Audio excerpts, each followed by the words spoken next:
Hey guys, welcome back. So a video popped up recently. I knew this was coming for quite a while. I didn't know who it was going to be by, but Gary had mentioned that somebody was going to tell the full story. I guess he mentioned multiple times. Someone was going to tell the full story on the secret behind Logan Paul's Charizard. Tons of stuff had been figured out already, largely by Pichu from E4. But here we have the video by Goat Breakers. Great job editing. Just I was a little bit disappointed to see that there was nothing in the video that we didn't already know. I was hoping that we'd get a little bit more transparency on the entire transaction, how it got crossed over, but we saw none of that. And let's go through. I'll go through what happens in this video in case anyone hasn't seen it. But if you're truly interested, then head on over there and check it out. So here we go. I guess afterwards we'll take a look at what Gary had to say when I asked him about the missing information, and then also what BGS has to say about the entire thing. I had some questions for them as well. They didn't give me a great answer, but we'll take a look at it anyway. So we started off. We introduced Gary. He was on Pawn Stars. If you didn't know that, you probably don't know who Gary is. Next up, we have essentially the basics on the difference between a PSA 10 and a BGS 10. There are only 3 BGS 10s. There were only 2. The third one being Logan's. Here's the transaction. This Charizard that Gary sold to Logan is the 10. We knew it was the 10 because the holofoil centering and everything else lined up. It was basically the same card in a different case. There was no information given by Logan or anyone else about how that was crossed over. That was just the community figured it out. Here we have the podcast where Gary is looking for the third copy. Here we have the fight, which apparently is when Gary found out and when I guess everyone found out. I don't know who actually knew before that other than BGS. Someone from BGS and Logan. Here's Logan with the Zard. And then the end of the video is just Gary saying that Logan's a nice person, which, I mean, he's already said it before. They're friends, so it's kind of understandable. That's it for the video. I guess we can take a look at the original tweet from BGS, go back and see how this has already all been figured out, and the information that we're still missing. So here we have it. Exhibit A, Beckett Media posting, here's a better look at the pristine 1999 base first edition Charizard Holo R that Logan Paul wore to the ring last night. For the record, this is a Pop 3 on the BGS Pop Report. And some hashtags slopped all over it. So the high definition picture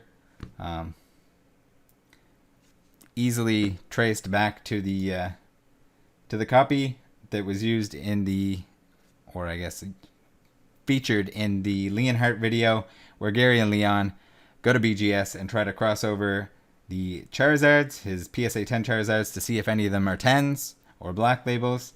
None of them cross over, including the one that Logan magically had the opportunity to upgrade.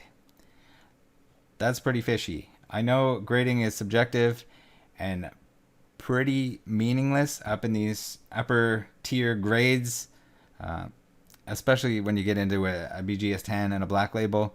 I've seen black labels that look like trash.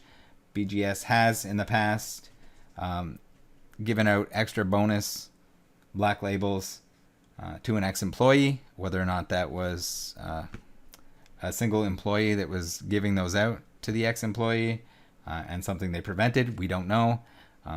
Whether or not they'd like to make a statement on that would be probably a good idea. But yeah, I don't know. This whole thing reeks of they traded an upgrade potentially for some advertising. This is not far off from what you've seen from CGC grading the stolen cards. It's just like an attention is a good thing, even if we have to skirt the rules a little bit. I'm not saying that they did that, but it certainly looks like it. And if Logan isn't saying anything, how he hasn't made a video on this, you would think that would be an exciting enough event to do the story of how you went and got this upgraded. I don't know. Maybe he didn't realize that Gary. He might not even know that Gary had submitted at one point with Leon. You would think that he would have done that research, but he's probably a pretty busy guy.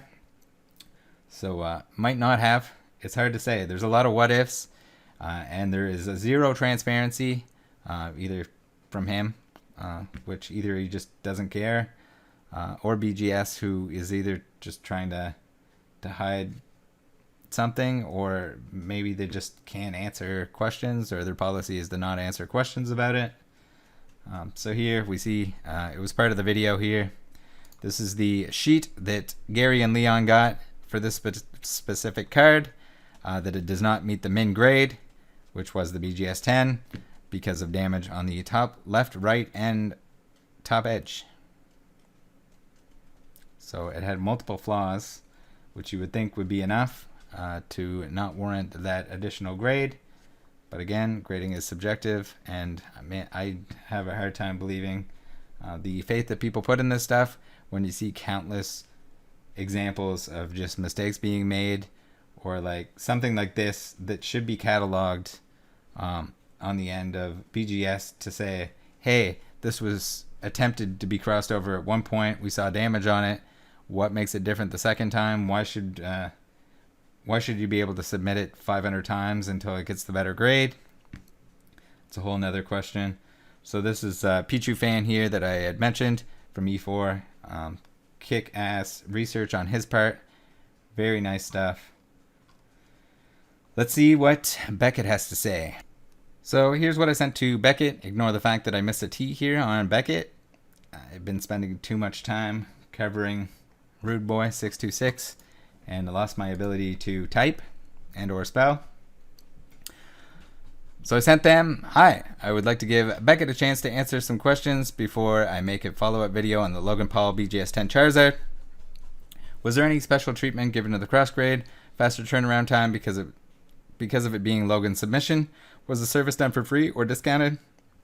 Was there any expectation that it would provide BGS with exposure?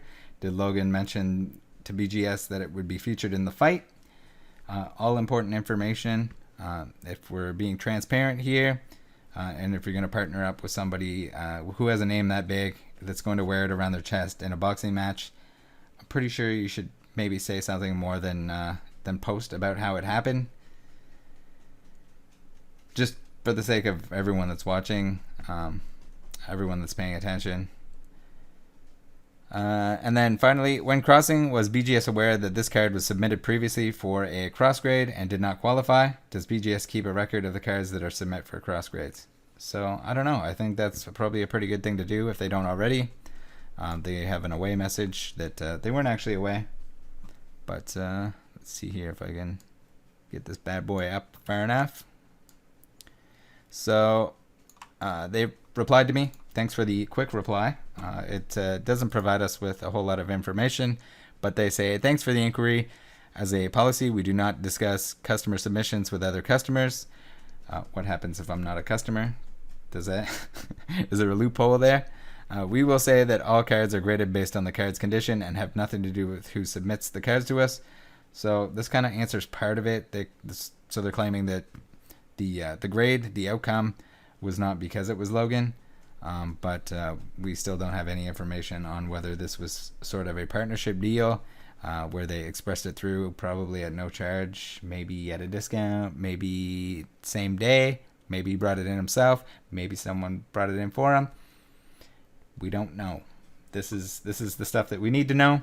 I had some questions for Gary, so we're going to take a look at those. Thanks, Gary, for getting back to me right away. I really appreciate it. So I asked him if I could get some more information on the Loganzard. I asked him if it could he could confirm that it was actually brought in. So it was a crossover. They brought it in the case. It wasn't cracked apparently. It was apparently one of the 3 best copies. He says that it was only crossed once with all the others and none were upgraded, and that was featured in the Leonhardt video. Like Pichu had discovered originally. I asked if I could see some of the other ones, but they're in storage at the moment. So it'd be good to get some high-end, high-res pictures of the other two to see if those two are in much better condition. Although it's hard to see through a case in scans or in images. Probably easier to tell in person. I asked him if there was any thought put into which one Logan picked. And he said there was no thought put into it at all, other than the fact that Logan picked the one that was the most red, and that he didn't even look at the backs. Gary is unaware if there was any special treatment or deal going on behind the scenes with Logan and BGS, but the Charizard was very nice, and I would imagine any PSA 10 Charizard, with the exception of something terrible going wrong, would be a very nice card. Typically 10s are nice, even if they have slight flaws that people are particular about. Typically they're on the highest end of what you can find. So that's pretty well it, guys. It's still a mystery. We hit a brick wall here, unfortunately, unless we hear something from BGS or Logan. It's going to be a mystery for now. I don't know. I think it's probably in their best interest to make a comment on whether or not there was an actual deal that went on, some sort of agreement for advertising, because that's what it looks like. And I don't know.